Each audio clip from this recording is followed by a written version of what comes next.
Pega a sua Bíblia, Evangelho segundo escreveu Mateus,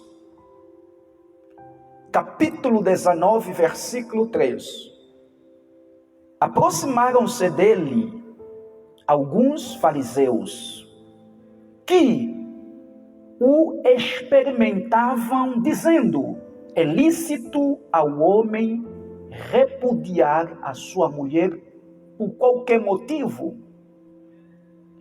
Respondeu-lhe Jesus: não tendes lido que o Criador os fez desde o princípio homem e mulher, e que ordenou: por isso deixará o homem pai e mãe, e unir-se-á a sua mulher, e serão os dois uma só carne. Assim já não são mais dois, mas uma só carne. Portanto, o que Deus ajuntou, não o separe o homem. Responderam-lhe: então por que mandou Moisés dar-lhe carta de divórcio e repudiá-la? E disse-lhes ele: pela dureza de vossos corações, Moisés vos permitiu repudiar vossas mulheres. Mas não foi assim desde o princípio. Amém? Levantemos as nossas mãos. Diz assim: Senhor Jesus, fala conosco. Amém. Podemos sentar.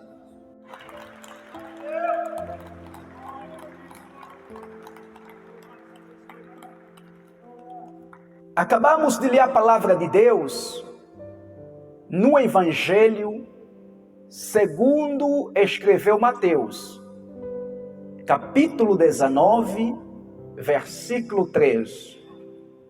O que é o casamento? O casamento é uma aliança sagrada entre um homem e uma mulher diante de Deus. Gênesis capítulo 2, versículo 18 ao 24, revela que o casamento nasceu no coração de Deus quando não havia legisladores, leis, Estado ou até mesmo igreja. Gênesis nos mostra que o casamento começou muito antes de existir uma legislação, um Estado ou mesmo até uma igreja. Com isso, o casamento nasceu no coração de Deus e não no coração dos homens. O casamento não nasceu no nosso coração. O casamento nasceu primeiramente no coração de Deus. O casamento não nasce no seio da sociedade, por uma vontade política, não. O casamento nasce no coração de Deus.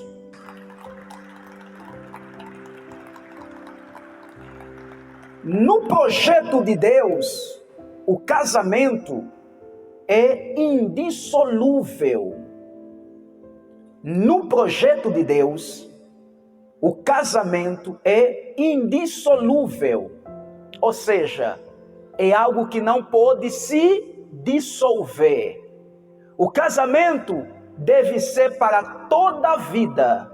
Por outra, ninguém tem autoridade para separar o que Deus uniu. Mateus 19:6, como nós lemos, assim não são mais dois, mas uma só carne. Portanto, o que Deus ajuntou, não o separe o homem. Isso nos mostra que ninguém tem autoridade de Deus para separar um casal. Ninguém tem autoridade, ninguém recebeu autoridade da parte de Deus para separar um casal. Nenhum pastor tem autoridade de separar um casal. Nenhuma igreja tem autoridade para separar um casal. Nenhum estado, nenhuma sociedade tem autoridade para separar um casal.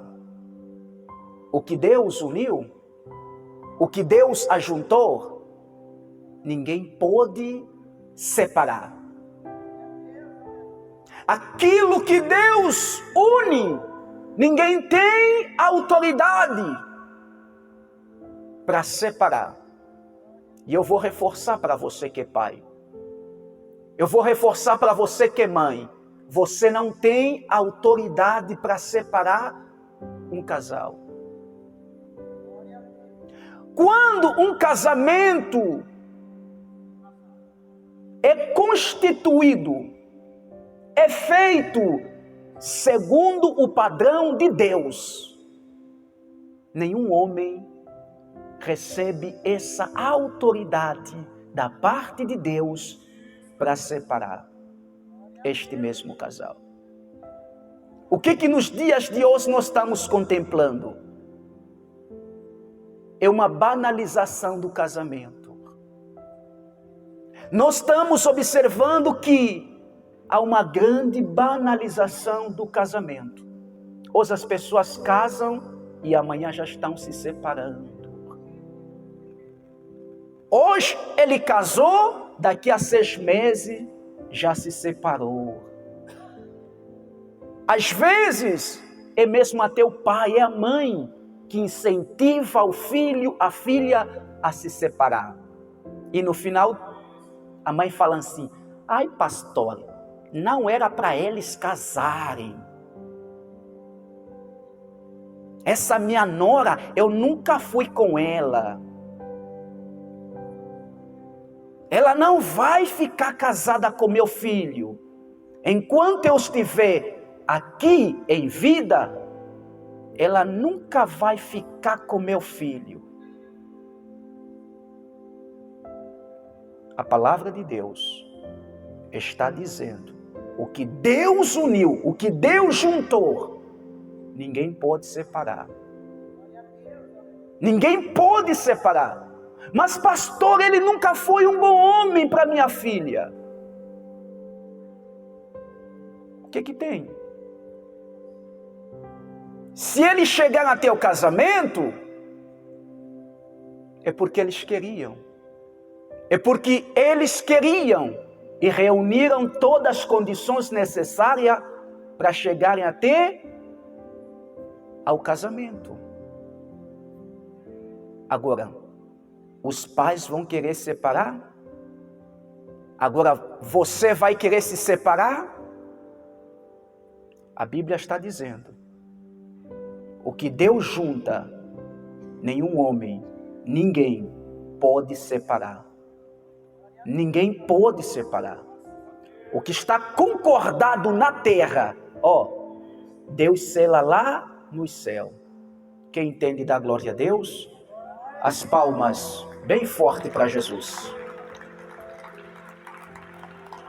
No ato do matrimônio, os nubentes afirmam um propósito de uma fidelidade mútua e um cuidado mútuo, um amor recíproco, ressalvando que tudo isso deve ser incondicionalmente.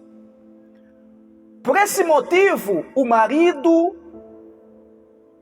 e a mulher devem estar juntos na alegria e na tristeza, na saúde e na doença, na prosperidade e na adversidade. Esse é o pacto que é firmado quando um homem e uma mulher estão contraindo o matrimônio. Fidelidade mútua. Quer dizer, você como esposo, você como esposa, tem essa responsabilidade de ser fiel ao seu cônjuge. Você como marido tem essa responsabilidade de ser fiel à sua esposa, vice-versa. Não é somente um ser fiel e o outro não. O que acontece? Algumas pessoas pensam, quando eles estão traindo o seu cônjuge, ele pensa que somente está traindo o parceiro, a parceira, mas na verdade você está indo muito mais além do que você está pensando. Você está indo contra a vontade de Deus. E quem vai contra a vontade de Deus, ele está em pecado. Ou seja, quando alguém trai o seu parceiro, a sua parceira, não está somente traindo o esposo ou a esposa, mas sim se opondo contra a vontade de Deus, contra a palavra de Deus, e ao mesmo tempo esta pessoa está praticando o pecado, o adultério. E eu pergunto, fazendo isso, será que Deus vai deixar impune? Não. Será que Deus vai fingir que nada está acontecendo? Não. Ainda que o esposo, a esposa não perceba, mas a palavra de Deus vai dizendo que nada passa despercebido diante dos olhos de Deus. Nada passa despercebido diante dos olhos de Deus.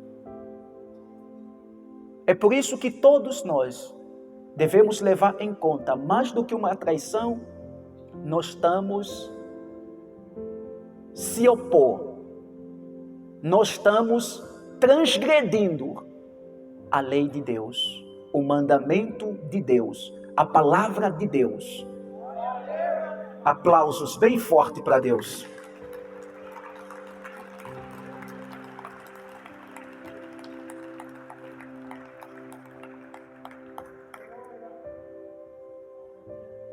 A pergunta é: Deus é a favor do divórcio? Não. A resposta é essa: não. Deus é a favor do divórcio? Não. Ao contrário, Deus odeia o divórcio. É isso mesmo. Deus odeia o divórcio. Malaquias capítulo 2, versículo 16. Olha o que a palavra de Deus está dizendo. Porque o Senhor, o Deus de Israel, diz que odeia o repúdio, e aquele que encobre a violência com a sua roupa, diz o Senhor dos Exércitos. Portanto, guardai-vos em vosso espírito, e não sejais desleais. Então Deus, Ele odeia o divórcio. O divórcio nunca fez parte do plano de Deus. O divórcio nunca fez parte do plano de Deus, segundo o que nós lemos. Agora, vamos procurar entender o que está acontecendo em Mateus 19. Mateus 19, versículo 3, começa assim: Então chegaram ao pé dele os fariseus, tentando-o e dizendo-lhe: é lícito ao homem repudiar a sua mulher por qualquer motivo? Olha a pergunta dos fariseus. Eles chegaram até a Jesus. Eles queriam tentar Jesus, os fariseus. Eles chegaram até a Jesus e perguntaram: é lícito um homem, uma pessoa, repudiar a sua esposa, a sua mulher, por qualquer motivo? O porquê que eles fizeram essa pergunta para Jesus? Nesta época, existiam duas escolas rabínicas. E essas mesmas escolas tinham interpretações diferentes em relação ao livro de Deuteronômio, capítulo 24, versículo 1. Olha o que diz: quando um homem tomar uma mulher e se casar com ela, então será que, se não achar graça em seus olhos, por nela encontrar coisa indecente, far-lhe-á uma carta de repúdio e lhe dará na sua mão e a despedirá da sua casa. Amados, a primeira escola rabínica era a escola de Shammai.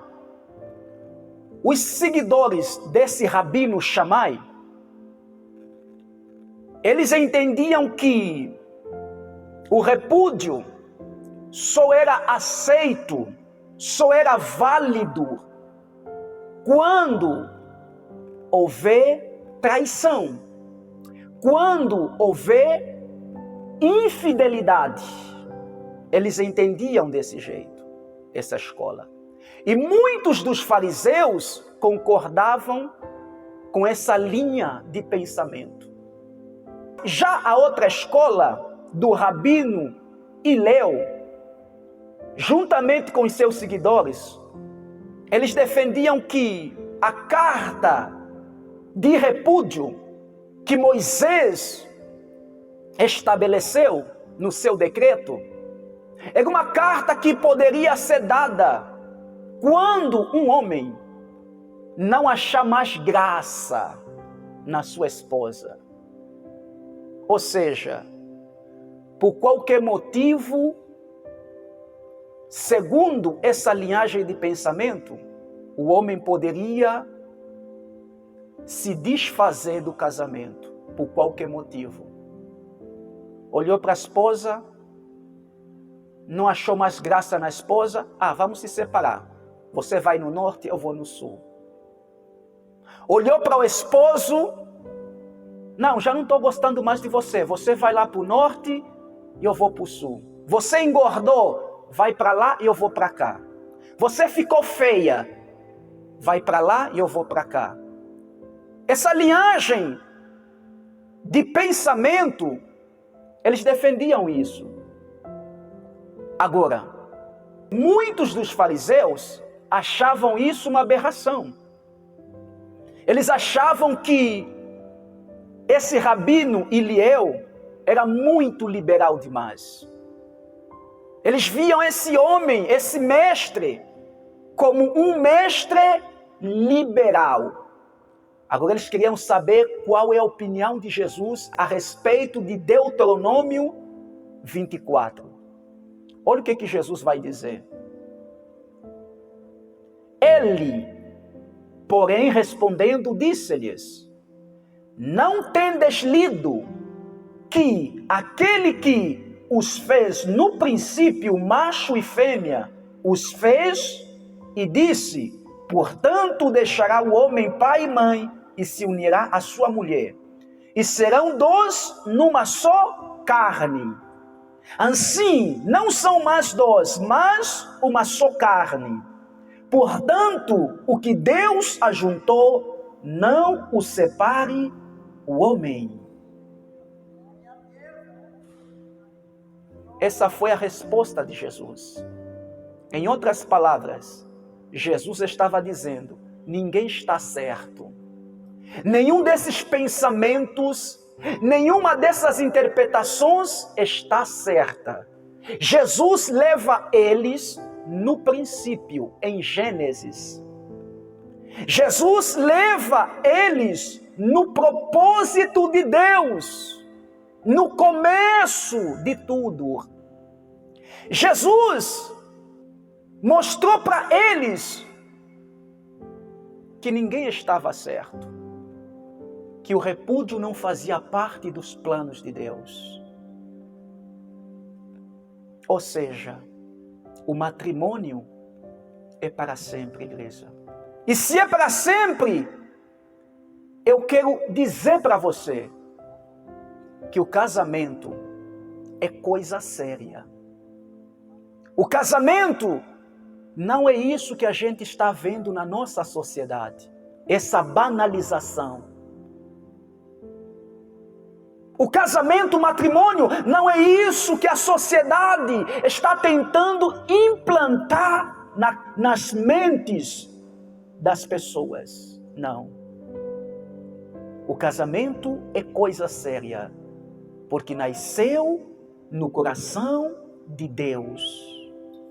Não nasceu no teu coração, no nosso coração. Nasceu no coração de Deus. O casamento é um plano de Deus, é um propósito de Deus para conosco. Infelizmente, nós estamos num mundo em que estão querendo banalizar este propósito divino, essa aliança divina. Vê do jeito que as pessoas olham para o casamento hoje.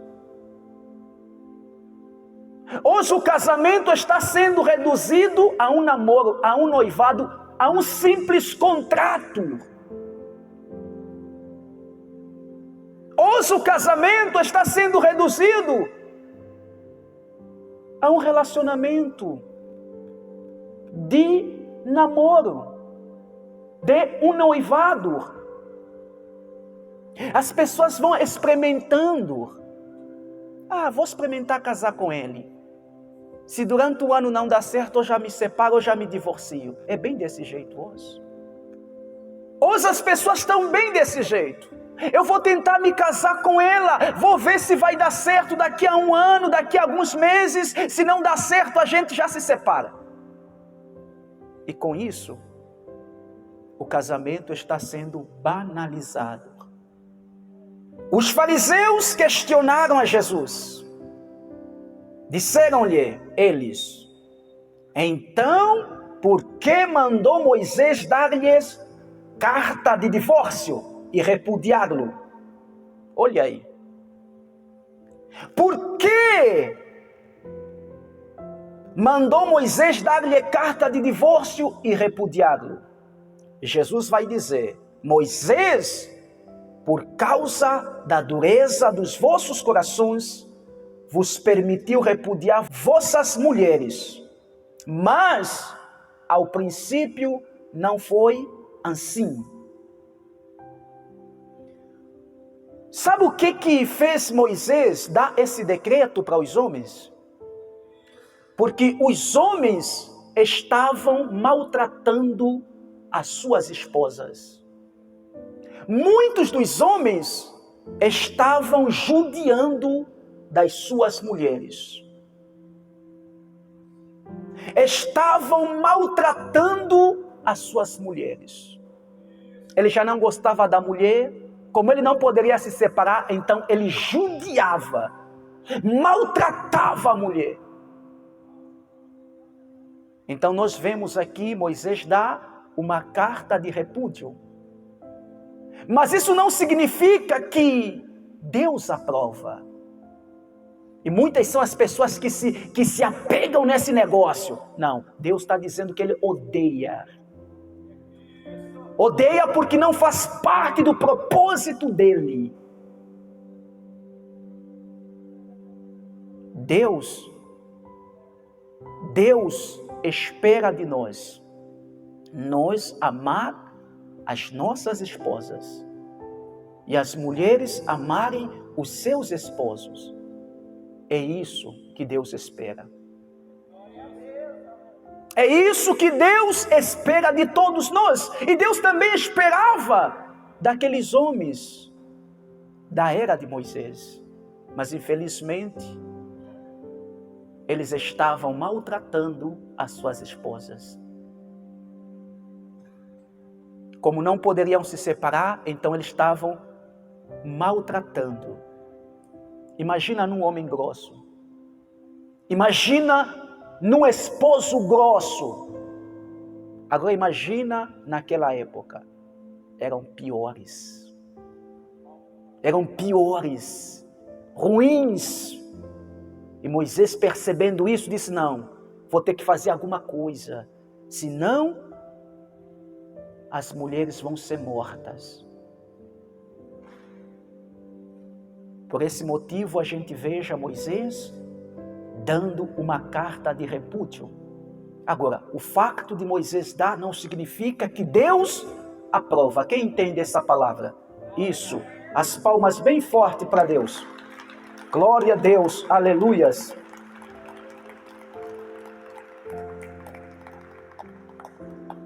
Estou divorciado do meu esposo ou da minha esposa. Posso me casar novamente? Mateus, capítulo 19, versículo 6, deixa bem claro que o casamento é até que a morte os separe. Até que a morte os separe.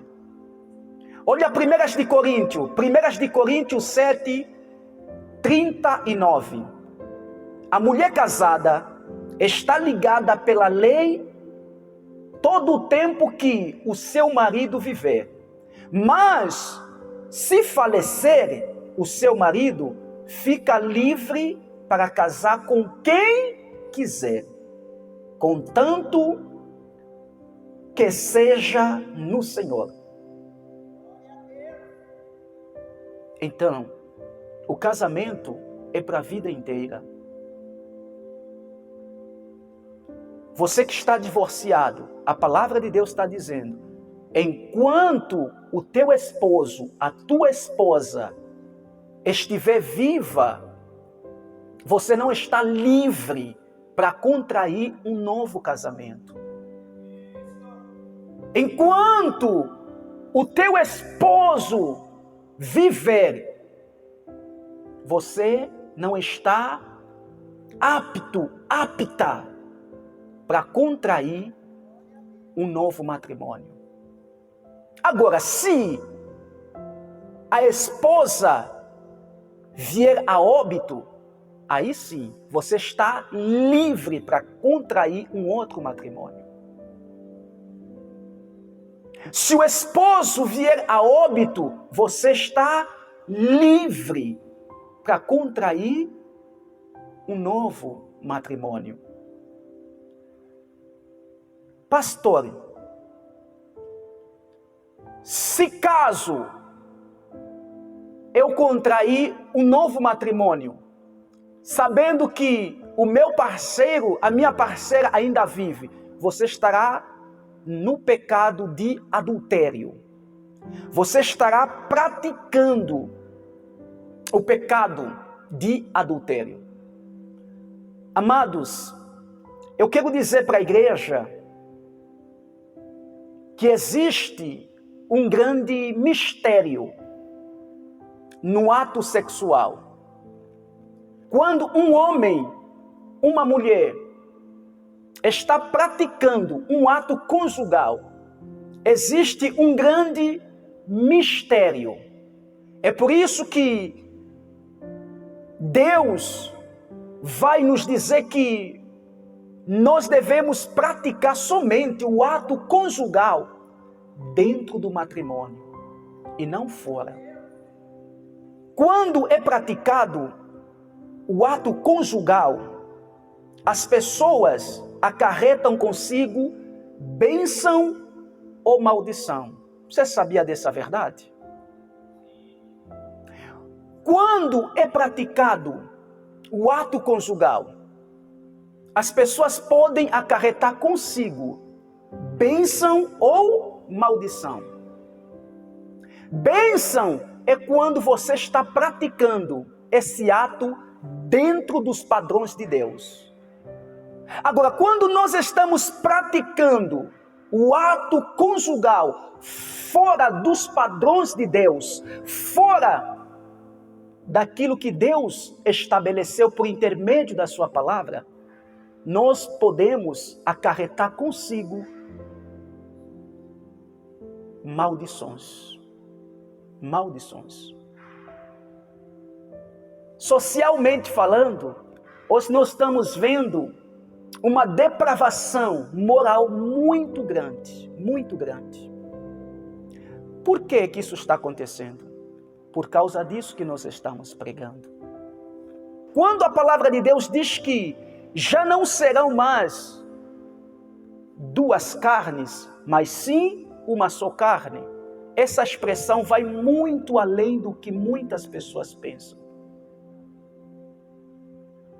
Quando a palavra de Deus diz que os dois já não serão duas carnes, mas sim uma só carne, essa expressão vai muito além do que você pensa, do que você imagina. Quando alguém está praticando a relação conjugal fora do padrão de Deus, fora dos parâmetros que Deus estabeleceu, essa pessoa pode contrair maldição. Por quê? Porque você pode abrir portas para os espíritos malignos entrarem na sua vida. Você pode abrir portas para os espíritos malignos entrarem na sua vida. Quando a pessoa está mantendo o ato conjugal, ele está fazendo um pacto de sangue. Está fazendo uma aliança de sangue. E se a pessoa que você está mantendo esta relação, se for uma pessoa que está possuído pelos demônios, pelos espíritos malignos, pessoas que o seu corpo é uma morada dos espíritos malignos, o que acontece?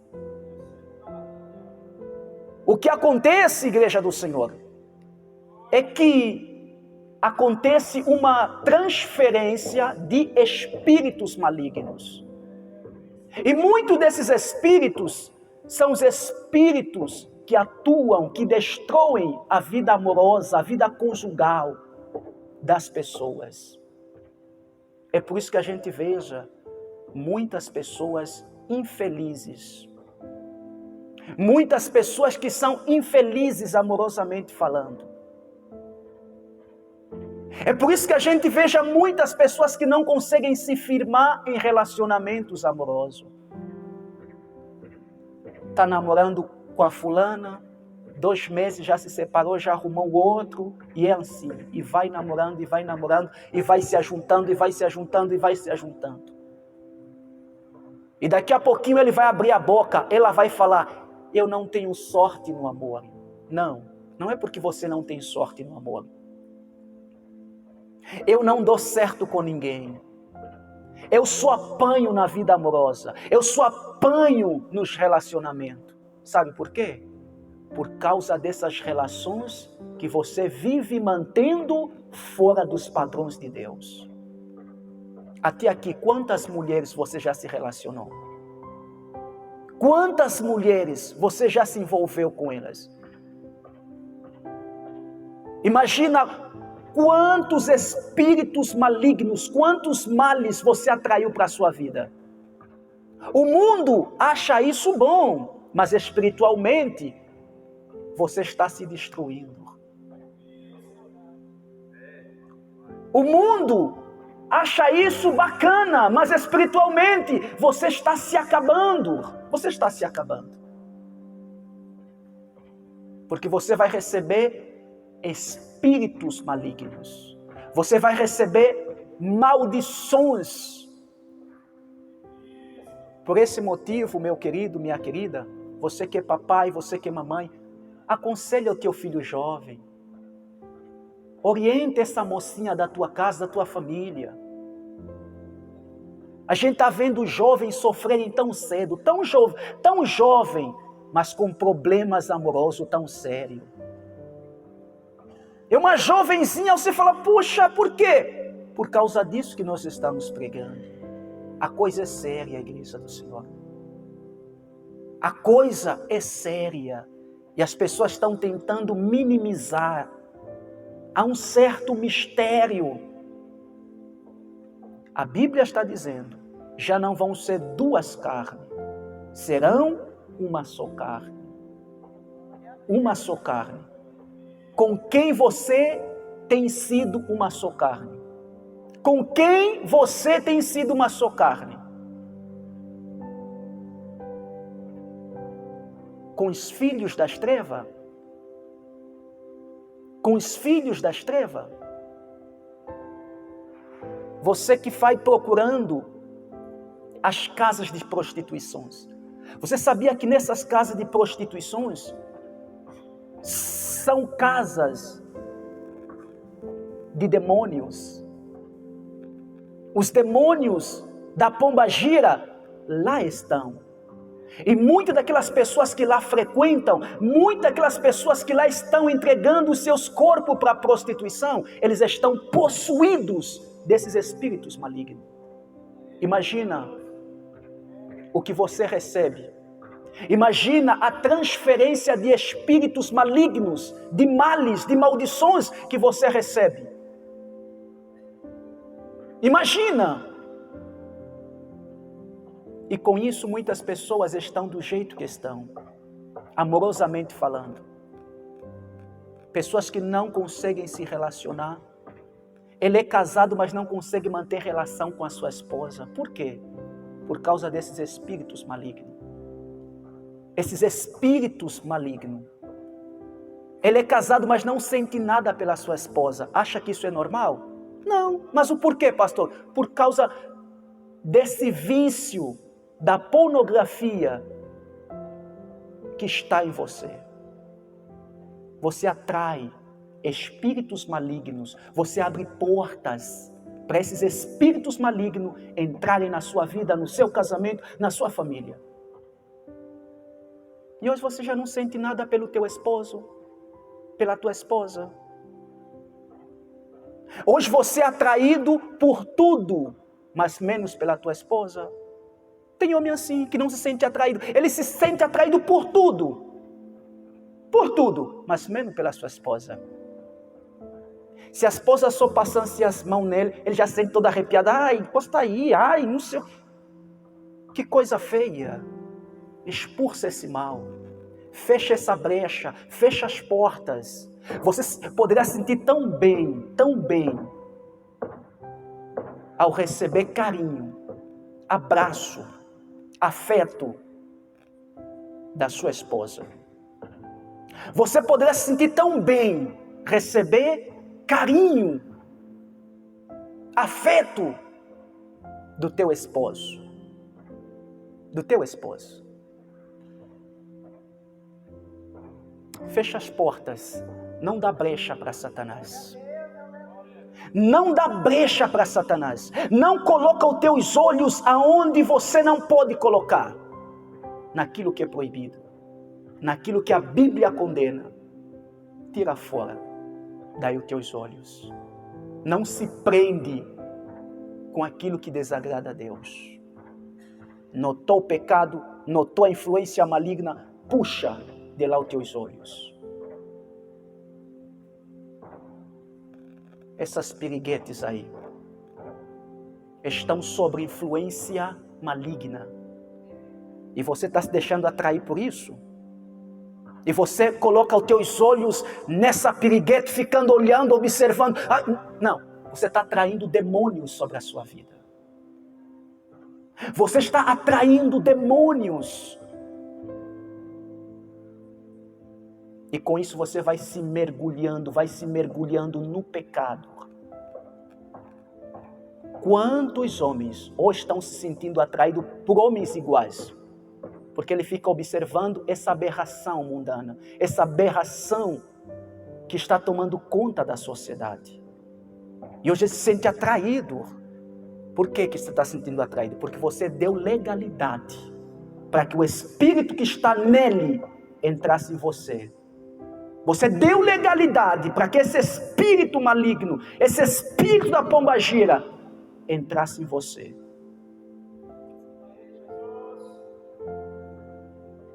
Então, irmãos e irmãs, a vida conjugal é uma coisa séria. Cuida da tua vida conjugal. Você que é solteiro, você que é solteira, cuida da tua vida conjugal. Você que é casado, cuida do teu casamento, cuida da tua família. Não deixa esses espíritos malignos entrar no teu casamento. Não deixa. Fica lá vendo aquelas besteiras lá na internet e vai querer praticar com a esposa. Não, você está atraindo espíritos malignos. Você está atraindo espíritos malignos. Por quê? Porque aqueles são demônios que lá estão, usando aquelas vidas. Tem gente assim, tem homem assim, fica se alimentando com aqueles vídeos obscenos e depois vai procurar a esposa para colocar em prática. Está se relacionar com a esposa, mas está pensando naquela besteira que ele viu. Sangue de Jesus tem poder. Você está acabando com o teu casamento, você está atraindo espírito. E quando a mulher fala não, ele vai atrás daquelas pessoas que estão lá mergulhados na prostituição. E com isso, ele atrai espíritos malignos. Espíritos malignos. Não faça isso, meu querido. A vida conjugal é algo sagrado. E o inimigo está querendo banalizar isso. A palavra de Deus está dizendo: um abismo chama outro abismo. Um pecado chama outro pecado. Um mal chama outro mal. Você pode trazer males, maldições para a tua família, para os teus filhos, para a tua casa, para o teu lar. Não dá legalidade, cuida. Eu vou repetir aqui novamente. Você que é solteiro, cuida da tua vida amorosa. Peça alguém de Deus. Peça alguém de Deus. Para que Deus coloque alguém de Deus no teu caminho, na tua vida. Não se deixa se corromper pelas coisas que o mundo, que a sociedade está propagando. Não, não, não. Deus tem a pessoa dele para você. Deus tem a pessoa dele para a tua vida. Mas para isso, você deve ficar na posição de Deus. Na posição de Deus. Tem gente assim, ele leva uma vida de pecado, está pedindo uma serva de Deus. Acha que Deus vai dar a serva dele para você? Você que nem sequer vive a palavra de Deus? Acha que Deus é tão bobo para dar a serva dele para você? Não, Deus não vai te dar. E tem mulheres também assim. Ela fica aprontando, e no final das contas, estou esperando em Deus, um homem de Deus. Não, Deus não vai te dar o servo dele para você. Você está aprontando, você está fazendo tudo errado. Acha que ele vai dar o servo dele para você? Não. Não. Não. Deus só dá os seus servos para as suas servas. Deus só dá as suas servas para os seus servos. Amém? Quem recebe essa palavra da glória a Deus? As palmas bem fortes para Jesus. Se coloquemos de pé. Toda a igreja de pé, em nome de Jesus.